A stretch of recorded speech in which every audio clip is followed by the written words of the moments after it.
बिस्मिल्लाहिर्रहमानिर्रहीम अस्सलामुअलैकुम। जैसे कि हमने पिछले पार्ट में बात किया था कि प्रोजेक्ट को किस तरह से इंपोर्ट करना है और किस तरह से हमें उसके एरर से बचना चाहिए और कौन से एरर आ सकते हैं, तो उसे उसका सोल्यूशन किया है, वो मैंने आपको कंप्लीट क्लियर कर दिया था। तो अभी हम आ चुके हैं पार्ट 4 में। तो इस पार्ट में आपको बताऊंगा कि किस तरह से पैकेज नेम चेंज करना है। मैं आपको ऑलरेडी ये बता चुका हूँ कि मैंने ये जो पार्ट अलग अलग से बनाए हैं ताकि आपको सब चीज़ क्लियर हो जाए, आपको कोई चीज़ मुश्किलात का सामना ना करना पड़े। तो इस पार्ट में मैं आपको सिंपली ये बताऊंगा कि किस तरह से पैकेज नेम चेंज करना है। तो अभी आपने अपना एंड्रॉयड स्टूडियो ओपन कर लेना है। तो जैसे कि मैं अभी अपने एंड्रॉयड स्टूडियो में आ चुका हूं, तो जैसे पिछले वीडियो मैंने आपको कंप्लीट बताया था कि किस तरह से प्रोजेक्ट को इंपोर्ट करना है, वो हमारा पार्ट कंप्लीट हो गया था। तो यहाँ पे दो हैं, build.gradle, build.gradle। तो कौन सा एडिट करना है आपने, ये सेकंड वाला ओपन करना है, यहाँ पे लिखा है मॉडल। तो आपने सेकंड वाला ओपन करना है, यहाँ में इसमें लिखा भी है ऐप। दूसरा जो ऊपर वाला है उसे एडिट नहीं करना। आप ओपन भी करेंगे तो वहाँ पे कोई यहाँ पे कोड सोर्स कोड नहीं है जहाँ से आपको पैकेज नेम चेंज करना चाहिए। यहाँ पे आप जैसे ही ओपन करेंगे यहाँ पे आ जाता है एप्लीकेशन ID, ठीक है।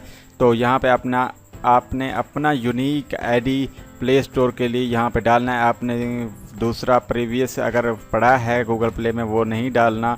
अगर आपने गलती से डाल भी दिया तो आप गूगल प्ले पे आप जब APK अपलोड करेंगे तो वो एरर बताएगा कि ये पैकेज नेम जो है ऑलरेडी मौजूद है, आप इस पैकेज के पर दूसरा ऐप अपलोड नहीं कर सकते। तो फिर से आपने पूरा कंप्लीट ऐप एडिटिंग करनी होगी, फिर से इसे जनरेट साइन APK करना होगा, तब जाके फिर आपका मसला सॉल्व होगा। तो ये आपने देख लेना है, जो आप यहाँ पे यूनिक ID देना है या वो उसके लिए आपको पहले देख लें प्ले स्टोर में जाके कि इस ID पर पहले कोई ऐप बना है कि नहीं। तो अभी मैं प्ले स्टोर को ओपन करता हूँ।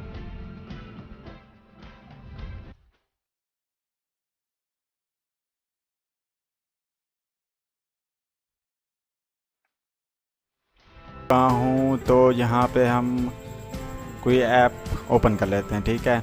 तो यहाँ पे ये इसका ID है, ठीक है। अगर आप सेम ID इसी को कॉपी करके वहाँ पे डालते हैं या आप बाय गलती डालते हैं या आप रैंडम वहाँ पे डाल देते हैं, तो इस पैकेज नेम पर दूसरा ऐप आप वहाँ पे अपलोड नहीं कर सकते गूगल प्ले में। इसके लिए आपको यूनिक, यानी कि जिस तरह से डोमेन आप सर्च करते हैं, डोमेन आपको अलग से लेनी पड़ती है। ऑलरेडी अगर डोमेन है तो वहाँ पे आप अपना वेबसाइट नहीं बना सकते, वो डोमेन बाई नहीं कर सकते। सेम इसी तरह है। तो आपने यूँ समझ लें आप यहाँ पे डोमेन सर्च कर रहे हैं कि ये अवेलेबल है कि नहीं, ठीक है। जैसे कि मैं यहाँ पे लिखता हूँ com.mp3player.net, ठीक है। या भी हम इसको टेस्ट करें। अब ये यूँ समझ लें ये डोमेन हमने सर्च किया है। फॉर एग्जांपल बता रहा हूँ, आपने यहाँ पे जब फॉर एग्जांपल अपने जो ऐप का नाम रखना है, जैसे मैं यहाँ पे लिखता हूँ MP3 प्लेयर, तो यहाँ मैं प्ले लिख दिया, मैंने यहाँ पे प्लेयर लिखता हूँ मैं, इंटर, तो ये भी अवेलेबल है, ठीक है। तो आपने com डॉट जो उसके बाद आप MP3 या जो भी आप नेम रखना चाहते हैं वो लिखना है। उसके बाद .net भी रख सकते हैं या आप ना भी दें, खाली भी नेट रख सकते हैं, कोई दूसरा नाम भी रख सकते हैं, आप कोई नंबर, रैंडम नंबर भी डाल सकते हैं अगर अवेलेबल नहीं है, जिस तरह हम डोमेन में करते हैं। सेम इसी तरह से यहाँ पे आपने से ये सर्च करना है। ये सर्च ज़रूरी है क्योंकि आप अगर वहाँ पे रैंडम डाल देते हैं तो हो सकता है वो अवेलेबल हो, वहाँ पहले से मौजूद हो, तो आपका सारा जो मेहनत होगा वो बेकार हो जाएगा, फिर से आपको एडिटिंग करनी पड़ेगी अपने ऐप की। तो अभी हम इसे कॉपी करते हैं। पहले ये आपने सर्च कर लेना है यहाँ पर आके। तो मैं यहाँ पे इसको पेस्ट करता हूँ, तो ये हमारा पेस्ट हो गया। तो आप यहाँ पे जो वर्जन है ऐप का, जो आप कभी भी चेंज कर सकते हैं, लेकिन ये एक बात याद रखना है, आप जब गूगल प्ले में अपडेट कर रहे होते हैं अपने ऐप को तो वो उससे लोअर नहीं रख सकते। जैसे यहाँ पे फॉर एग्जांपल मैं बता रहा हूँ, आपने यहाँ पे रखा 3.9.9, ठीक है। तो यहाँ पे अगर 3 यहाँ पे लिखा हुआ है, इसका वर्जन पहला जो नंबर है इसका, तो आप यहाँ 2 नहीं कर सकते, 4 कर सकते हैं, इसको हम 2 नहीं कर सकते क्योंकि ये डाउन नहीं हो सकता। आप उसे अपग्रेड कर रहे हैं, ठीक है ना, अपडेट कर रहे हैं, तो न्यू वर्जन यहाँ पे आपने लिखना पड़ेगा।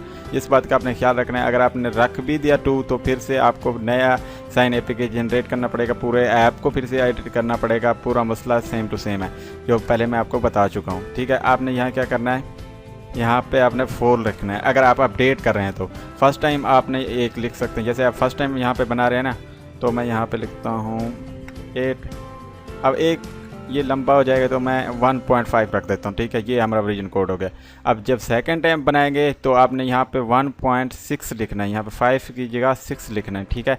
आप यहाँ पे 1.4 भी नहीं लिख सकते, यहाँ पे 0.5 भी नहीं लिख सकते, क्योंकि जो हमारा वर्जन कोड है वो इंक्रीज़ हो रहा है, क्योंकि हम अब ऐप को अपडेट कर रहे हैं, ठीक है। तो आपने वर्जन कोड को भी इंक्रीज़ करना है, यानी कि डिस्क्रीज़ नहीं करना, कम नहीं करना।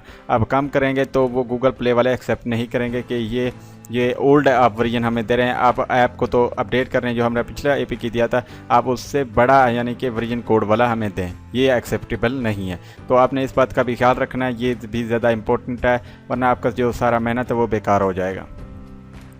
ये वर्जन कोड का कोई मसला नहीं है, जो ये ऑलरेडी जो रखे हुए हैं वो आप रहने दें। तो ये हमारा कम्प्लीटली बन चुका है कि हम किस तरह से पैकेज नेम चेंज कर सकते हैं। तो हम मिलते हैं नेक्स्ट पार्ट में।